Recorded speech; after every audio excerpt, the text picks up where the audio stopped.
So, ladies and gentlemen, welcome to the Grand Theft Auto 5 panel. I think you've all met our panel, of course. We have Trevor on the end here. His name's Steven. Michael in the middle. His name's Ned. Franklin on the end. His name's Sean.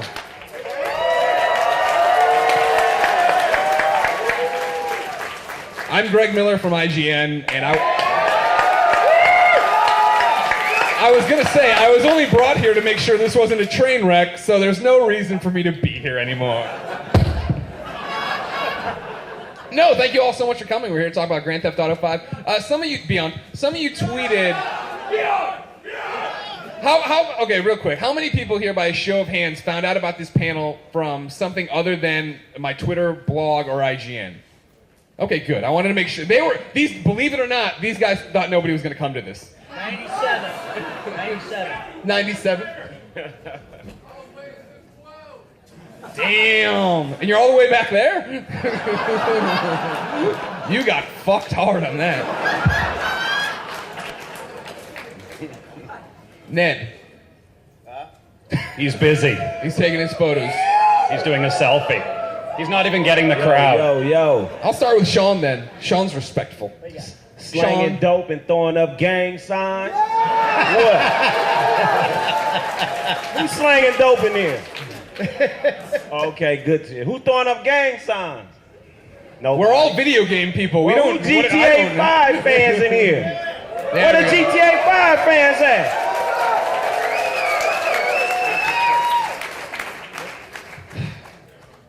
Nothing. You didn't. You're doing it. This is the panel. You're doing it right now. What is that like? Did you expect that to be bum rushed? All of this? No.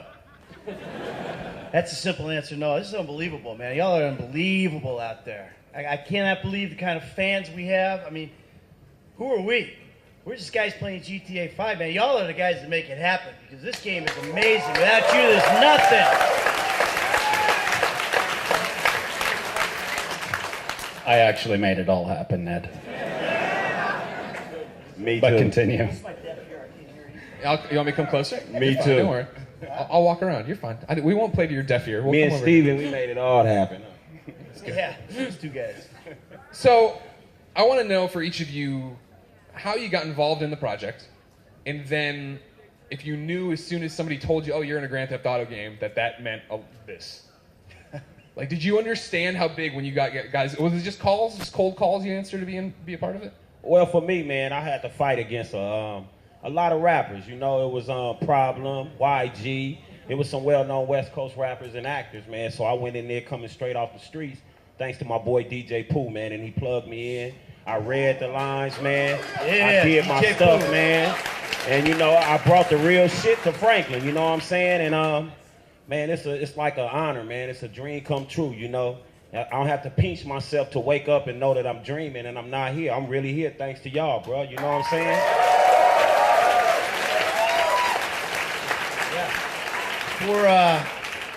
For me, this was, this was really interesting. When my agent approached me with this, I said, I'm not going to do a video game. Come on. Are you kidding me? And they were like, well, look, it's by Rockstar. And I said, who's Rockstar? And they said, they're really good. And I was like, I will send the material over. As soon as I saw the material that they sent over for the audition, I went immediately from, I'm not doing that, there ain't nobody else doing it. Because it was brilliant, and that was all it took for me to get hooked. I mean, I was not a big gamer guy, but this was just an unbelievable script, that, we were able to audition, and Steve and I got into an act-off. Tell them about the act-off, dude. It was pretty Well, yeah, because the process for Ned and I, being actors, you go on auditions, just like looking for a job. So for us, it was somewhat another audition we had. So we went initially to a casting place, and we got that, and then you get a callback. And so at the callback, it was actually at Rockstar, and it was with this, I called it an act-off, because when there's a bunch of actors in a room, I generally am like, so this is going to be an act-off? And they were pairing people up because they wanted to see who worked with who, and so I was with some other guy before Ned, and then they liked something in me, so then they tried me. And so when Ned and I got in the room together, it was definitely there was something. Yeah, they happening. really fucked it up when we got in the room because it just didn't work, did it? No, it was fantastic. It sort of leaned to me like it was true West. I think outside we were talking about it felt like some sort of a theater audition. It was really intense and it was very physical and it was like, this would be interesting if this came to fruition, which thankfully for us it did. Steven, Greg. during the act off, did they make you strip down to your whitey tighties and roll around? No, because I was already in my whitey tighties. No, he did that in the lobby beforehand. And every day on the set he was doing tighty it. whities. Talk to me about life on the set. I think one of the reasons GTA 5 works so well, they moved this motion capturing, they moved to you guys working around, being together. Just hanging out with you before this while you're signing autographs that you've already given away. But we have cups.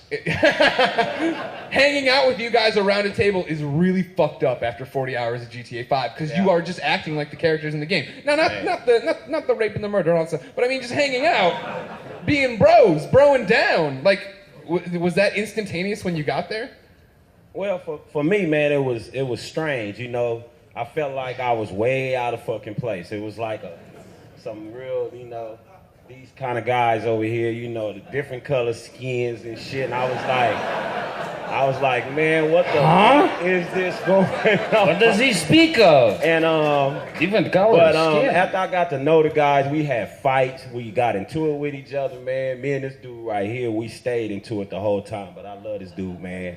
It's my boy, man. That's my bro right there. That's my brother. We talk all the time. We'll talk 3 times a week for an hour on the phone. We love each other so much. It's been great. And then, for me I'm on coming my from own. the hood and I'm coming to, for me coming from the neighborhoods and stuff and I'm coming to the set, everybody at the table shit was different. Ned like Kenny Rogers. What? Steven was no, dial it back. How is he like Kenny Rogers? Yeah, that's afterwards. We're going to get into that a little bit. So we got a guitar. and then Steven fell in love with Know this when to hold song 'em. from this baseball movie, I'm just a little bit. Oh my God. I want to sing it. What was that song? Dude, man, you're giving out way too much information, man. What was that? But- Moneyball. Moneyball. But When they a had long that song. story short, man, it was hard for me to deal with it because, That went on for like they 7 didn't months. understand Ice Cube. They didn't understand Jay-Z. They knew it, but they was like, we don't want to Oh, hear we that out here, man, going, yeah, man, shit, give it up. That's church, man. Shit. But then when I brought Teach Me How to Dougie to the set, I had everybody Dougieing in the damn place. And we got along after that, man. You know what I'm saying? Steven, that's my guy over there, man. He accepted me. That's my brother from another mother. And Ned is like my father that I always wanted. So it is literally the game. Their relationships are literally the game. Tell them about your story, man. Come on. It's true though. What they like, we get a lot of these questions of what the memorable moments of the game, like what scene, be it the most difficult to shoot or the most intense or whatever. Starting to remember more now because talking about it so much. But the thing is, this relationship, that's been the biggest thing. Like that's what I always say. Oh, I don't remember that, but I remember this one lunch, and then I describe something that happened at lunch or this one conversation we had. That to me, like the humanity of this relationship, and also with other people, the rockstar director Rod Edge, and the people that have been on this journey, man, that's my memory of this relationship that I found. So, salt of the earth, a lot of people. Well, Yeah, good people, very good people. for me, these guys aside, I mean, I love these guys to death. They've become Fucking love over fest. almost 3 years best friends. Yeah, I didn't expect the GTA 5 panel to be so touchy-feely. Yeah, but for Right, we don't need water, we need tissues up yeah, here. no, we really do. But for me, the thing that you guys don't see is that made the shoot so amazing and the 3 years past so awesome was you guys don't see the crew that we have. The crew that we have out there at that mocap studio is probably the most unbelievable bunch of people you ever saw in your life. They're all these young, genius kids, with the exception of Rod, who's the director. He's the same age as me, thank God. I was, otherwise I'd have been the only grandpa there. But the kids out there at this mocap studio, they just made it a joy to come to work every day. And every time you came, there was something new going on that you just didn't know existed in this world, you know, besides just these balls all over us all the time. And we got more balls than anybody. But those guys out there, that crew, you would walk in and they would have some kind of new invention that we would just be blown away by. Yeah. Every single day. You would go, Corey, hey, Boy Wonder, man, what you got for us today? And it'd be some newfangled camera shit going on, and you just go, whoa, what is this? So that was all really crazy, but that crew is just the greatest bunch of people on the planet. I mean, and what a great bunch of people to work with. And I'm just so happy that I got that opportunity. And they don't get a lot of props because they're behind the scene, but they deserve it. We got to get into some hating. Can we move on, man? I'm about to fucking cry up here, man. We see the relationship. You talk about it right now, but you drop a little piece in there. You said 3 years? 3 years, yeah, almost. For everybody out here who doesn't make a video game, which is just about everybody, how does that process work? I mean, are you in there every day? Did you have to relocate your life? Are you living out of trailers? You live in one big bunk bed? Well, for me, it was difficult because I'm flying from LA, and you fly out here for 3 weeks, and I work for 3 weeks straight. And then I go home for a month, and then we back at it for 3 weeks straight again. So out of the 3 years, I've actually spent a year and a half in New York. So the process is real difficult, man. It's a real, you have to be on your point, man. It's a lot of scripts, a lot of imaginary shit. It's like y'all empty this whole room off, and we had to imagine a car sitting right there.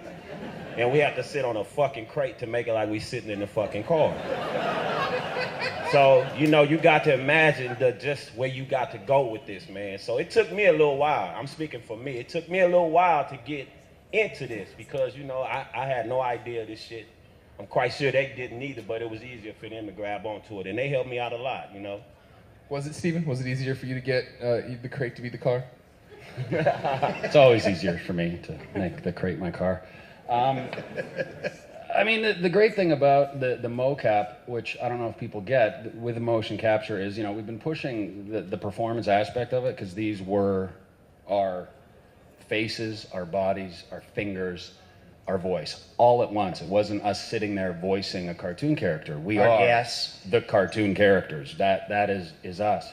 So when you're in a room, which is like this big, white, with cameras all around it, and you're dressed in head-to-toe spandex, essentially, with balls all over you, and which never got old after 3 years. Having a man putting balls on you, the jokes just never stopped. The helmets, and then on our helmets we have cameras. So we have these 2 rods and a camera right here with a light. So when we're like this, hold on. Thank you. Okay, so when we're like this, you can't get in any closer than this. So you have to find ways to get in sideways, or...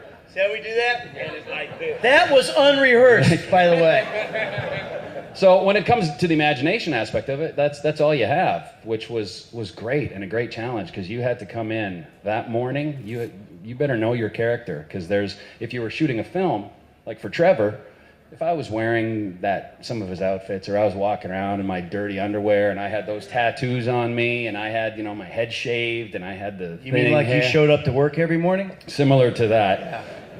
Yeah. And you're in a trailer, be it on a set, or even a movie set, you're going to have something to inform your character, to lean back on. Look at my surroundings. Look at this fucking trailer. Or, look what I'm smelling. Or, if you're some method actor and you're going to live like that for a year, you're going to get that. It's going to inform your character.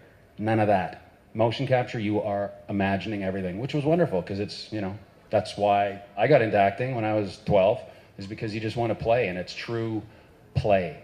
It's nothing but play. So the imagination, and you get that on the screen, like Sola was saying, the boxes, the crates, the car, you could look up on the screen and you'd see the car. So we had a visual of it. We didn't completely have to just imagine what it was. So like my trailer, it would be set up, the steps, and that's what the geniuses would do, that these amazing team, this crew, would build out of Apple boxes or just out of tape or whatever. Man. They would build these things that would be just that, crates, tape, whatever. You'd look up on the screen and you'd see my trailer. So I had a visual, but then that screen, obviously, when you're when you're shooting goes off. But so you have a visual, but it is imagination, which is wonderful. And don't get me wrong, man. The guys at Rockstar, man, their crew was amazing. They would build a house inside of this place in like a matter of 45 minutes.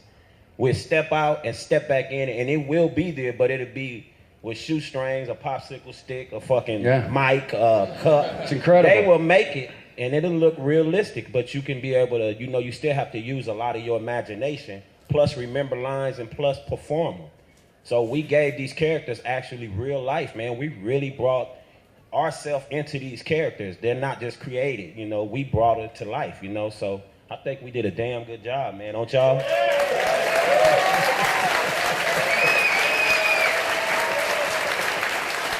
These guys have been pretty clear that you're the reason the game's so successful. Of course, we want to take your questions. If you want to start lining up at the microphones, we can work on that. Ned, you talked in the beginning. You get the script originally. It's a video game. You're like, no, I don't want to do this. But when you read it, you want to do it. Where do you fall now on the other side of having balls all over you? And is this something you want to keep doing? Never gets old. The balls thing never gets old. I got to tell you, this is the best experience of my life. As an actor, I took almost 4 years off before I did this. This was my first audition back, and I got to ask, why'd you take it off? Look, I've been in this business for 28 years, and you go through periods where how many dads of the daughter who got kidnapped can you play before it starts getting stale, So for me, it was like, where's the challenge in my life? Is this what I want to do? And I have a young son, and I like to spend time with him and do all that kind of thing. So I kind of wondered, well, do I need to go? And we went back to my hometown, and I got recharged. And when I came out here and I saw that, and I had a chance to audition for this, it really reawakened in me what it is that I'm about, that I'm an actor. That's what I am. I can't do anything else, So as far as the experience of my life... Living the storyline. It's exactly right. And that's why I connected to the character. And it's a brilliant script. These guys, Dan and Rupert, the writers, they're just... these guys are prolific. You guys got to understand. I bet this is a 3,500-page script. It's unbelievable what it is. They're up there till their fingers are bleeding. And the character that they created for me, it was easy to relate to because of that. Because he's in retirement, and he's coming out of retirement, and he's like, God, what am I doing? And the whole midlife crisis thing. And I put on 25 pounds to play the character, because I thought that would help with the physicality. And I did the same thing to play a video game journalist. Yeah, exactly. So the relating to the character and everything, it was really easy to get back in, balls aside. And it was kind of nice to have balls for a change, actually. So, whatever. But it was great, man. It was just a wonderful experience. I recommend it to anybody. All right. Let's start with you, Breaking Bad fan. Beyond. With all these $200 million blockbuster movies coming out every year, $1 billion in 3 days, guys, how does that feel? That's a lot of stacks, isn't it? Yeah, man, that's The big one! You talk about guys like, Brad Pitt, all these high-end actors that don't even come near that kind of money. How does that feel, guys, to be a part of something like that? Makes me want to strut. Why do you strut for us, Ned? It really does. It makes me want to strut. Because I'll tell you something. I'm proud as hell of it because we worked our asses off. People think that it's all fun and games. It's not. We work our asses off.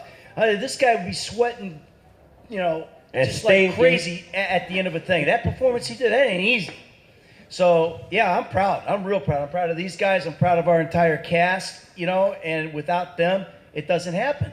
It just doesn't. You've got that thing, that Rockstar thing, that GTA thing, but it's still got to be good.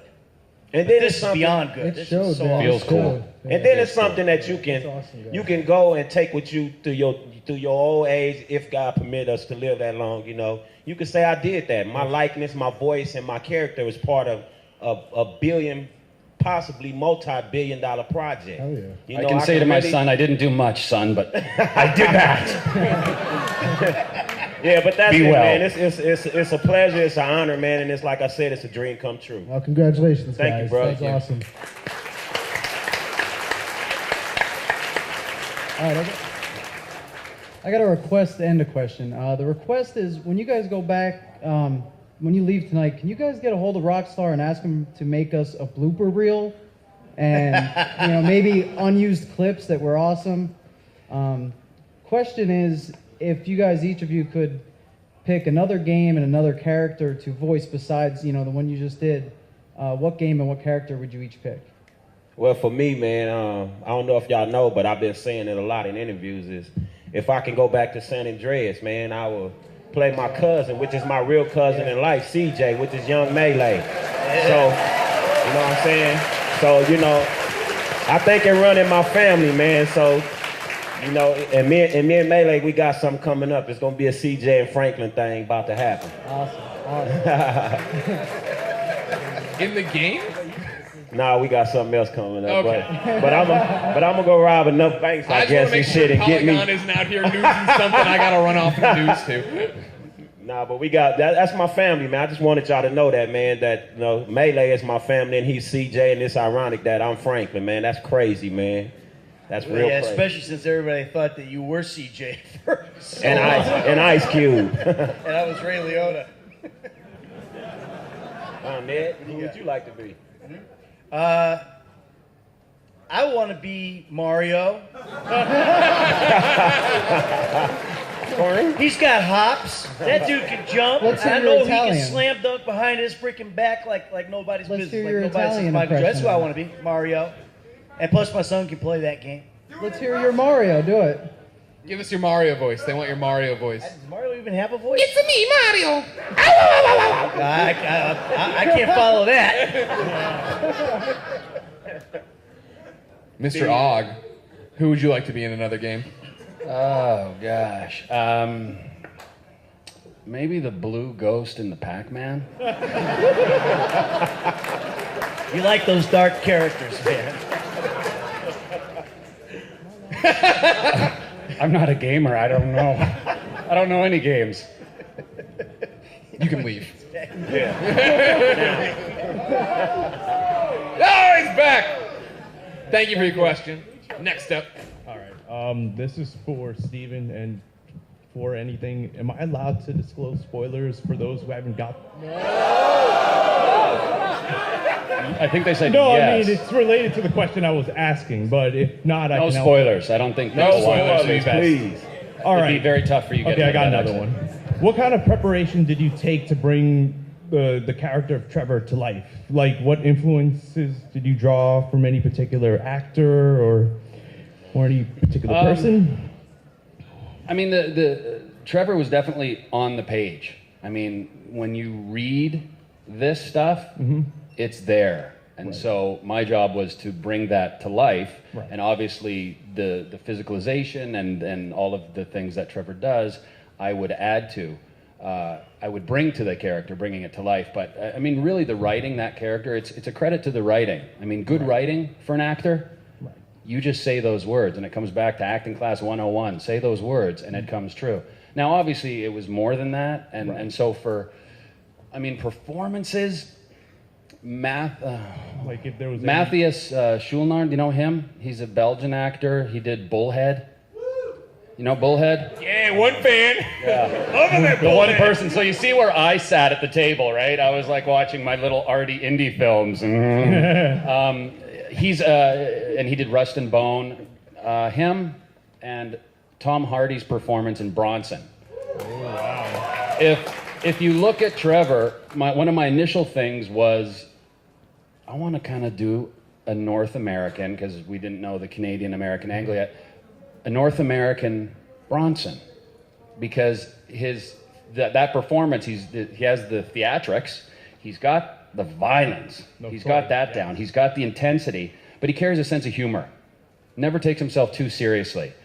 So that was a big influence, but there was certainly never any kind of ideas to copy, or that influenced me, and then and just some music, a lot of music I would listen to. Like any particular Stuff. Taylor Swift. I'm just a little bit stuck in.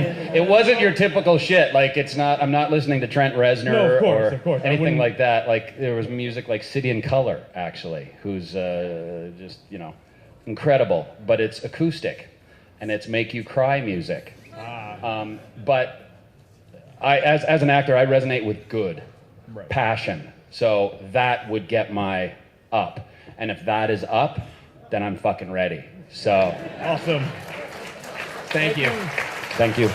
Yeah, ready for anything. This is for Stephen. So in GTA 5, there was a controversial torture mission I'm sure a lot of people know of. I think it was the Buy the Back mission. And a lot of people have been talking about this. And my question for you is, how did you feel voicing that mission, and what was your reaction when you found out about it as far as what you can do, as far as pulling up the teeth and whatnot? Performing the mission? Yeah. Wasn't voicing. Like voicing over, like how did you feel about it as well? Not voice actors. Careful. Okay, fine. Acting no, acting it. That scene was actually, it was one of the more technical scenes. So I honestly didn't get too worked up about it. I didn't like, it would be like Zero Dark 30 when they had that torture scene. If you're filming that on set, I would imagine you'd need to like take a break after. You'd really need to just calm down. But with that scene in particular, the torture scene, there was a lot of technical things. And I'm also wanting to do a great job for the animators so they can animate well, and for everyone else. So when I had to do something like this, I'm thinking about not covering something on the other actor and not clicking heads. So because of the technical nature of that scene, I think it helped me not get too worked up about it. It was another scene that I had to do. Remember my lines, get my lines, do this, and then just have fun. Okay, just another day at the office, basically. Another day at the office, basically, what it was. Sorry, I'm not. Another day at the office. Yeah. Another day at the office. Yeah, I mean, in that case, the technical aspects of it made it another day at the office. I didn't have time to just think about what this was and the torture and is it this and what is it going to mean and then do I stand for this or no? It was it was a job. Cool. Thank you. Job. Thank you. What's going on? What's going on, guys? Is there anything small in the game, like small little details that really wowed you? For instance, switching from one character to another, there was an instance I switched to Trevor, and something crazy happened in my game that I asked other people if this happened to them, and nobody knows anything about it. He was in the bed with another guy, and then he walked out. I couldn't find where the apartment door was, so when I came back, I hear like somebody crying, and I was like, "What's that?" So I go back into Sometimes the room, and the dude love is in a hurts. fetal position, just crying. Little things like that. Does that ever wow you? That's the scene he lives for, man. Was that scene another day at the office? Much more than the torture scene. What was the question? What little things in the game wow you? Yeah. Like, what are the little touches you put in the game that wow you? Gosh, I mean, it's all wow to me. I mean, really, like the blue ghost in Pac-Man, that's my head. Like, I still think that is incredible. I can't figure out how anyone can animate that. So for me, the entire world is amazing, and it could be from the little tiniest detail. Like I just saw the other day, a farmer blow that Trevor did that I never saw. I saw it at IGN.com. You should all go there. I saw it at IGN. And I was like, wow. So just even that, like there's so many over 3 years, right? And so much that we did together. But anything in this game to me is mind-blowing. When we were at the New York Film Festival and saw it on a big screen and it was scored, Tangerine Dream was there, it was incredible.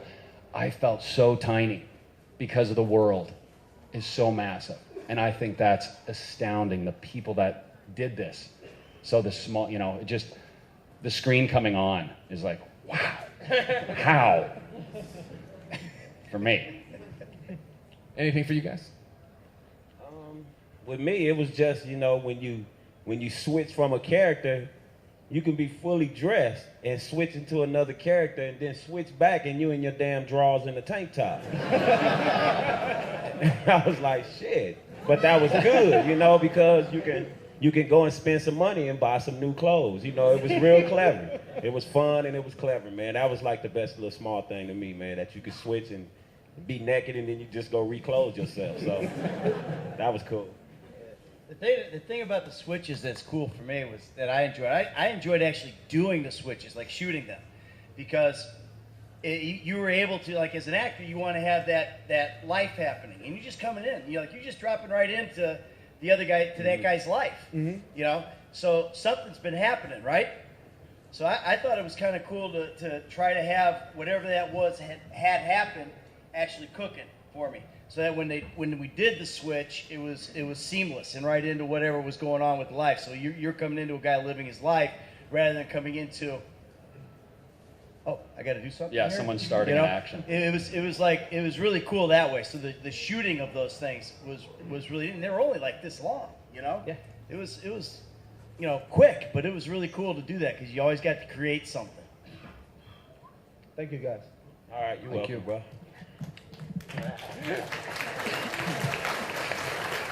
Hi. I just wanted to say once again, I loved all your performances in the game. They were fantastic. And as you keep repeating a lot, you say like you really enjoyed reading the script. But I'm curious if whenever there was a certain line that you had to read, did you ever go to like whether the writers or like the people you were working with, the mocap studio, did you say to them, could I add something else to this to make it seem like a little bit more energy? Or like, would Franklin really say that, or Michael, or I Trevor? did that shit so much. You know, they keep forgetting that I don't say lad and mate. I say motherfucking homie, nigga, bitch ass motherfucker. I say it like that. So for me, man, I had quite a bit of that, but it was fun, man. You know, great writers, man, and they were on point with it. Yeah, this is something that another thing that was just so cool about working with these guys is they have no ego, and the thing about it is they just know they're great, you know, and they write this stuff out there, and like especially for Solo and me, it was kind of different, you know, much more so than him. But you know, we had to learn a new language called English because this was not what we spoke, you know. So we had to literally, you know, take and you know, interpret this stuff and put it into, you know, what we would say. I think it's easier for you because your mom's English, right? Yeah. Well, there's a lot of, there's a lot of sort of Britishisms, if you will, in it. So for Americans reading when a British person writes it, there can be some expressions that no idea. So yeah, I mean, my mom's from England, so I sort of grew up with the loo. I knew, you know, to go to the loo. And when I saw Trevor saying, you know, they got to go take a big shit in the loo, I liked that. It was interesting for me that this guy would say the loo. It became more of a challenge, and yeah, it actually fit your character really well because you're like, you're what? Why is he talking like that? Yeah. But that for me, it was there was a lot of improvising and a lot of you know, ad-libbing and everything, and I you know, I'm just glad that they had the trust. You know, that was another thing, is that they had the trust in us to know that you know, we care about the product, the end product, you know, about it being good, you know, and very rarely did they ever try to rein us back in. It was they had the trust in what we were doing and let us go. And as an actor, I got to tell you something. When you got a director and writers that'll let you do that, you get a boner the size of Las Vegas, because that's what you live for, is to be creative, you know, and to have input into it and not just do the lines and, you know, or get the hell out of here. You know, it's really great that they let us be creative and bring our twist to it, because I think it worked out pretty well for him in that regard too, you know, because he doesn't say mate in there one time, not once. DLC. I tried it, but it didn't work. Thank you for answering. What's up, guys? Yeah, I just really wanted to know what it was like to, like, when did you guys realize this game was as big as it was? Like, and how, especially for Franklin, like, how weird was it, like, walking into Times Square and seeing a giant poster with your likeness on it? Like, take me through that moment when you, like, look up in Times Square and it's a giant poster of you. Well, I knew it was big, man, when I walked out of a restaurant and motherfucker with a light that bright and a camera like, this TMZ, Sean Fontino. How you feel about being part of $1 billion project? I was like, whoa, shit, what happened? You know, and then they like, you know, it's $1 billion. It made 800 something million in 22 hours. I ain't even know. I mean, honestly. So, you know, it was just like, that's when I knew it, that moment was there. And I shit, took my shirt off and I ran downtown and shit. And I stood all in Began front of the looting. big, It was cute. I stood all in front of the big billboard and I was taking all these pictures and shit, man. You know, I was starstruck, man. I'm a groupie on Franklin, man, and that's what it is, man. What about you guys? When did you know it was big? Well, I knew it was big because I knew it was big as soon as it went. You know, it's funny. I talked with Rod, our director, who's like just, you know, a really funny guy. He's a brilliant improvisationalist who doesn't think he can do improv, but he keeps everything light. But he was really nervous about everything. I don't know, Ned, how it's going to go. You know, I'm just a little worried. I said, dude, what are you talking about? This is going to be the biggest game in freaking history. What are you worried about? You know, I don't know. And then they were waiting for the numbers to come in, right? And as soon as I'm like this guy.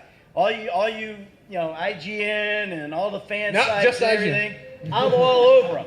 And I'm checking it out, and I'm watching those numbers, and I'm just going, And as it went, I was just going, nah, this game's going to be huge. I knew it right out the get. As soon as I started reading scripts and stuff, I knew this was going to be a giant, unbelievably huge game. And is it bigger than I thought? Yeah, it actually is. I mean, I don't know really how to handle it. I'm just going to enjoy my 15 minutes and write it out. But I knew it was going to be huge, you know, and I'm just so glad that it worked out that way, that we didn't screw it up. Steve, you go, man. Me? I guess when having like people like the billboards, I mean, there was a Trevor in Times Square, there's a Trevor down in Soho, people were sending me, is this you? There's a big billboard. And then my cousins in England, Piccadilly Circus in LA, the three of us on a building. As that started to appear, it was like, wow, this is huge. And then actually it's very personal with sort of fan mail. I mean, nowadays being email, fan mail, that's where I'm starting to see how big this is. And obviously this is how big this is. But, you know, when you're getting Taiwan, Brazil, Australia, Scotland, aside from all the American, Canada, but that is where you go, wow. And someone like doing a painting of Trevor and, you know, sending it and like wow. That's like, okay, it has a pretty large impact, this game. Yeah. So it was after the fact for me, as this is going along, it's been a bit of a learning curve for me. Yeah, you kind of figure it out when 2.5 years or whatever out from the game even releasing, some fan in Greece outs you as balcony guy. You know what I mean? You kind of get a feel that this is going to be big. Yeah. All right, thanks, guys. Your Thank you. performance was incredible. Yeah. Thank you. So not only are the three of you great in this game, but it has a lot of other great characters as well. And I especially love Michael's son, Jimmy. I was wondering what it was like working with some of those other actors. Oh, God. Jimmy's here. Yeah, well, he's not He's here at now. He's Comic-Con. shooting something right now. He was here earlier. I was talking to him. But That's yeah, come on, man. I mean, this cast that we have it's just the most brilliant ensemble that I've ever been around. You got guys, not just Danny Tamborelli, who plays What about Jimmy. Lamar, man? Lamar, Slink. You got, you know, I don't think there's a scene that Slink was in that he didn't flat steal. Man. You know, I mean, and that dude is really like that in real life. Yeah. And then you got Vicky Van Tassel, who plays my wife, and McCall Sinnott, who plays my daughter. Your guys, Michael Maher and those guys. So I think about Wade, man. It's just some brilliant actors, you know. And Rob Bogue, who's actually a real life good friend of Steve's that we met on set, who's just Amazing. an unbelievable guy. He's so funny. And that's the other thing. Performances aside, you know, you're in there and you're sitting around this table and there's a lot of time to kill while they're building sets, you know, and you're dealing with these guys, not just as actors, but as people. Everyone that came through that set was just great people, you know, as well as great actors. So it was just a joy to be around those guys. I had so much freaking fun. I didn't want it to end. I'm sorry the game came out. They do a great job casting people for the roles, really. That was an exciting statement. Did I just bring the crowd down? I don't even know. I started to feel sad. I don't know why. I haven't taken my meds. What time is it? We missed him. Hey, how's it going, guys? I have one quick question and then another one. That's two. Yeah, two. Don't try to sugarcoat it. Wait, is the second one a long one or is it quick too? They're short. Go. Now that you're in the biggest game in history currently, are you gonna work in any other video games later on, or are you done for like ever? That's up to Steven Spielberg. And second question, Steven, can you curse at me? Like say, Diego, go fuck yourself or something?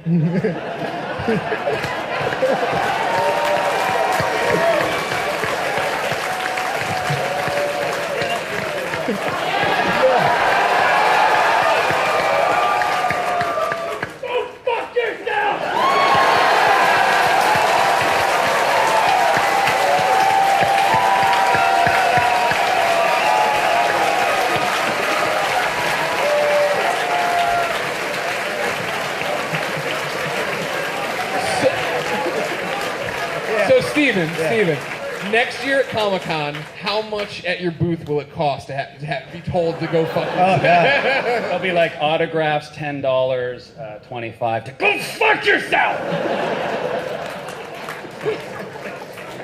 Hey guys, I want to ask, is there like any DLC planned or like expansion to the story? Because I love the game, we all love the game, we would like to see more of you guys. Wait a minute, I'm gonna stop you right now. Don't waste your question on that. You know nobody's gonna tell you anything about that. Well, you never know. It's Rockstar, man. Well, you guys don't work for Rockstar, so I figured, you guys. The sniper scopes immediately come up if they start talking. Like, what do you? What is that?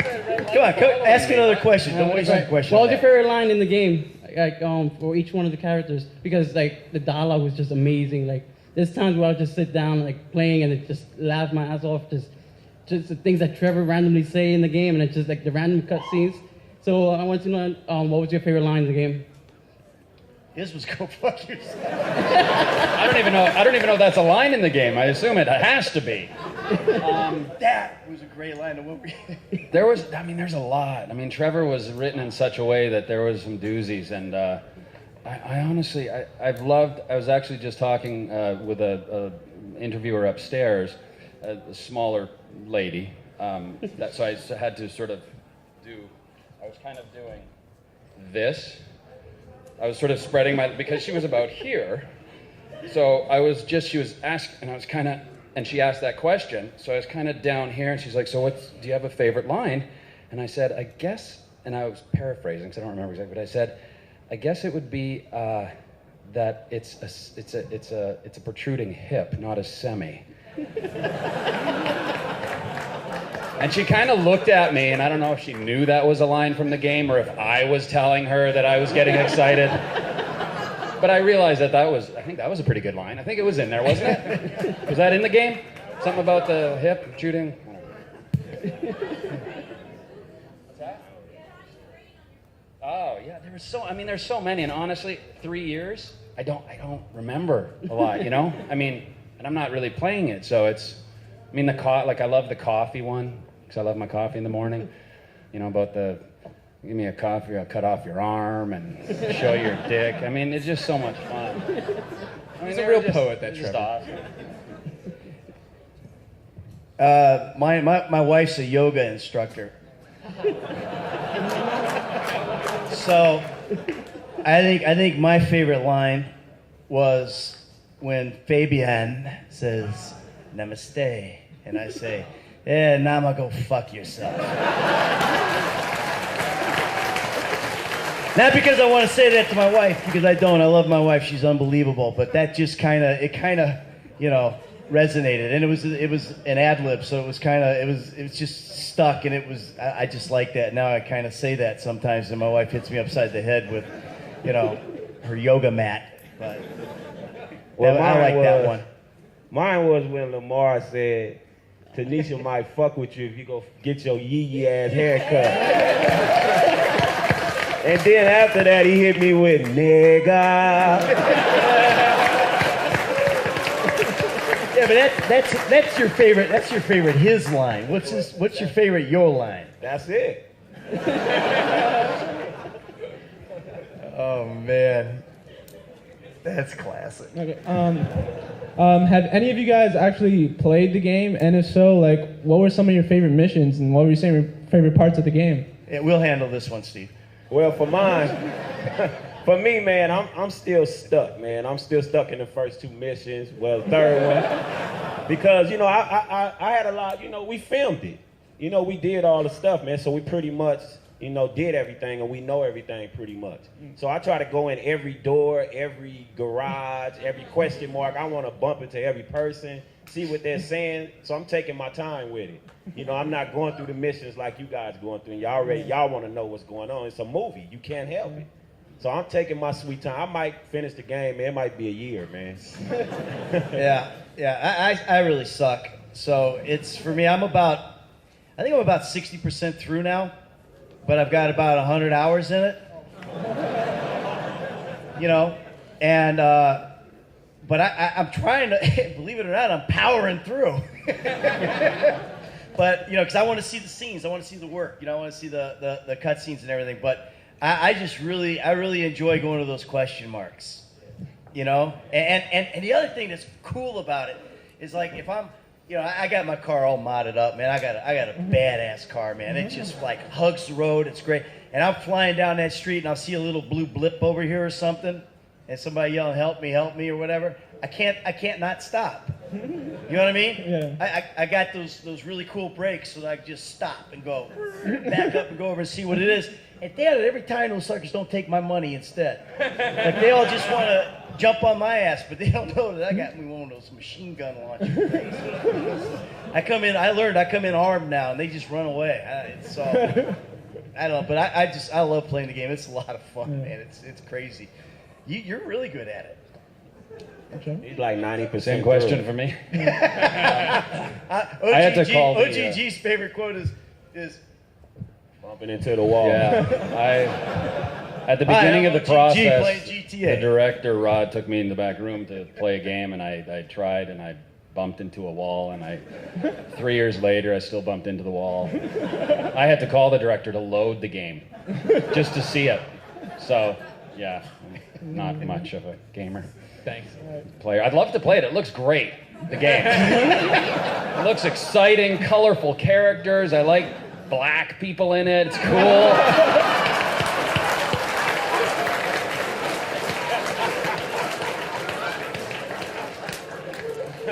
Thank you, guys. Thank you. Oh, man. This is what we lived for 3 years, guys. This is why what a gas. All right. First off, for all you who beat the game, choice C all the way. Am I right? Word. Hey, no spoilers. All right, and then on to my question. No spoilers.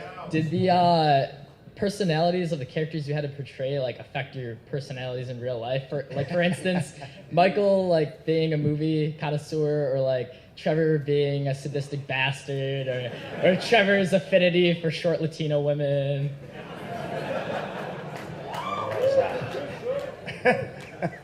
His wife, seriously, you can't be talking about that.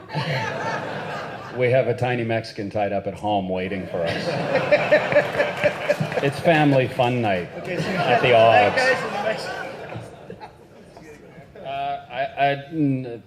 Personally speaking, no. I mean, I was probably the same wreck going into filming as I am coming out of it.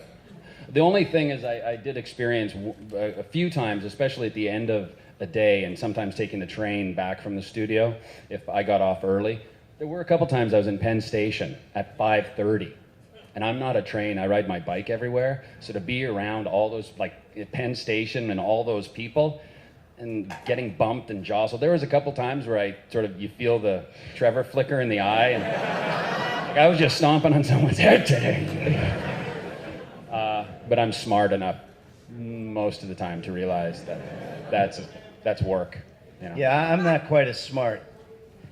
I didn't think that I was channeling Michael during all this time, but I think as I look back, my temper was much quicker during the making of this thing than it is, normally. I mean, I fought hard to, get my temper down, earlier in life and everything, and it was really kind of cool to be able to turn it on full steam for Michael, because when he goes pretty hard. And I kind of found that at home when I went pretty hard. And, you know, thank God my wife's a saint, because otherwise she'd probably kicked me to the curb a long time ago. And but that yeah, you know, it's interesting that you talk about that, because, you know, some actors are like that. They bring their thing with them. I try to leave the shit on the stage, but I stunk a little bit sometimes too, you know, of it. So I think in hindsight that, yeah, I definitely brought it with me a little bit more than I would have cared to.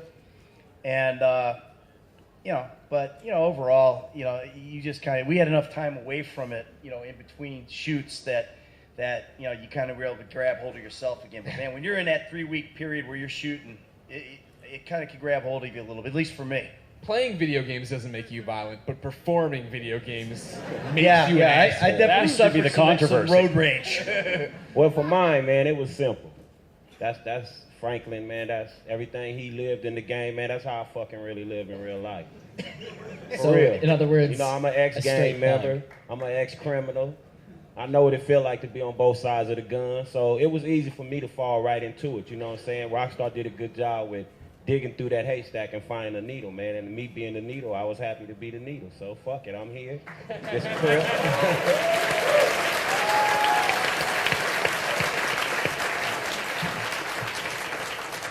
Thank you.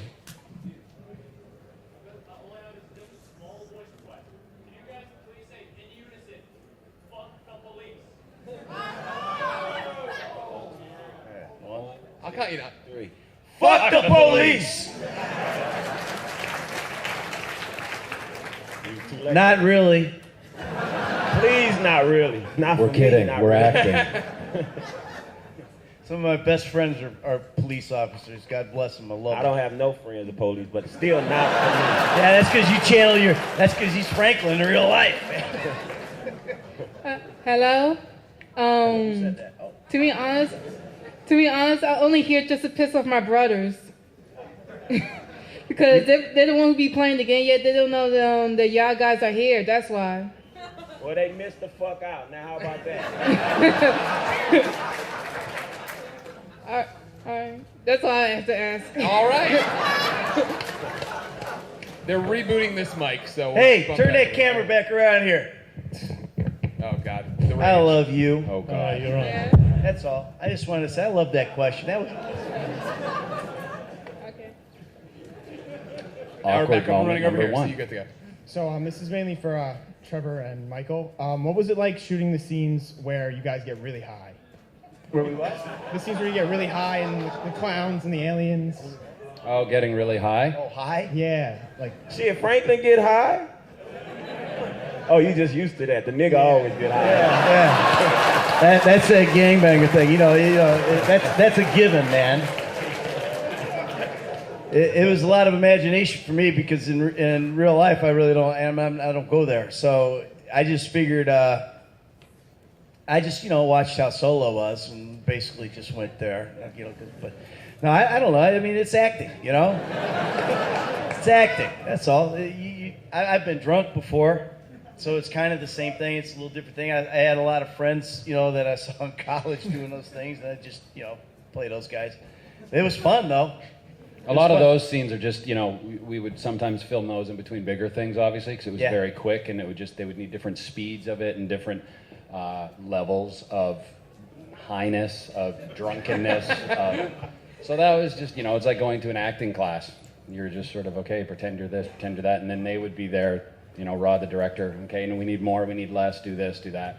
So those were pretty sort of straightforward things to do. Shoot, thank you. Thank you, guys. Thank you. Get This is actually what we used to get high into things. It was basically that right there. That's my Groucho Marx impression. That's a big. I believe you have the there. honor of being the final question. Oh, thank you. So if this is terrible, fuck you, man. Well, He's here to piss off his sister. No, I'm an only child. And you know what I like about this the most? Even though he said that's the last question, they not fucking moving, man.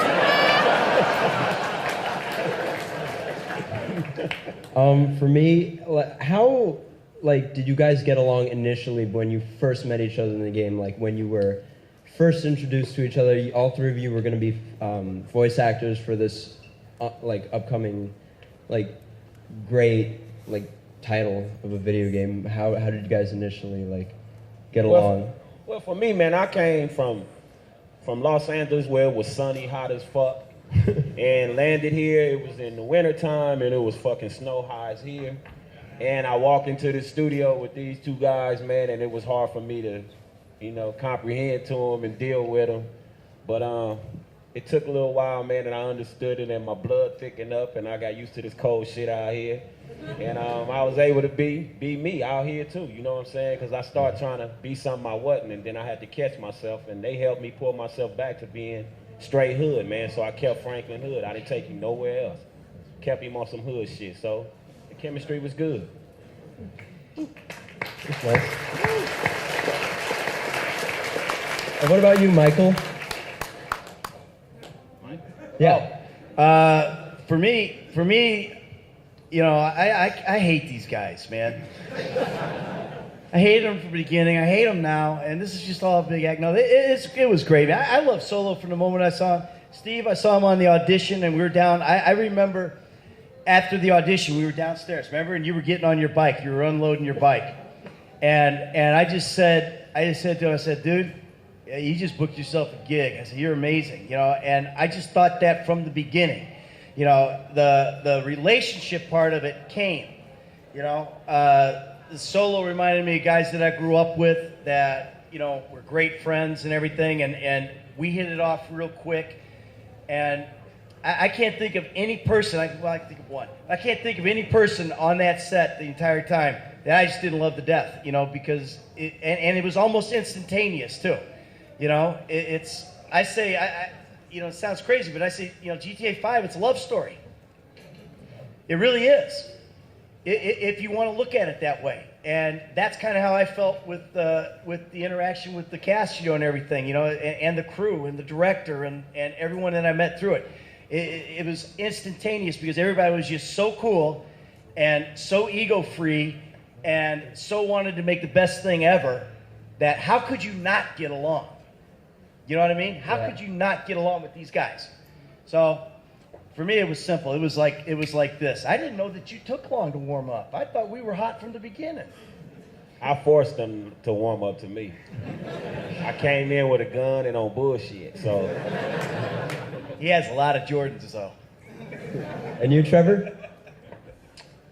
I mean, from the get-go, it was, you know, everyone got along. There was never, you know, like when you first meet someone, you get a vibe right away or energy from them. From the get-go, we all, you know, whatever level of comfort or discomfort we might have felt personally, everyone at least got along. There was nothing like, oh, God. Like, no one felt like they were rubbing the wrong way. And then it was just a wonderful set. So everyone, it just deepened from there. A broken bromance. Aww. Thank you for your question. Thank you for letting me ask the final question. Ladies and gentlemen, thank you all so much for coming out. Grand Theft Auto 5 is in stores. I imagine most of you own it. Give it up for Steven, Ned, and Sean. Come get an autograph.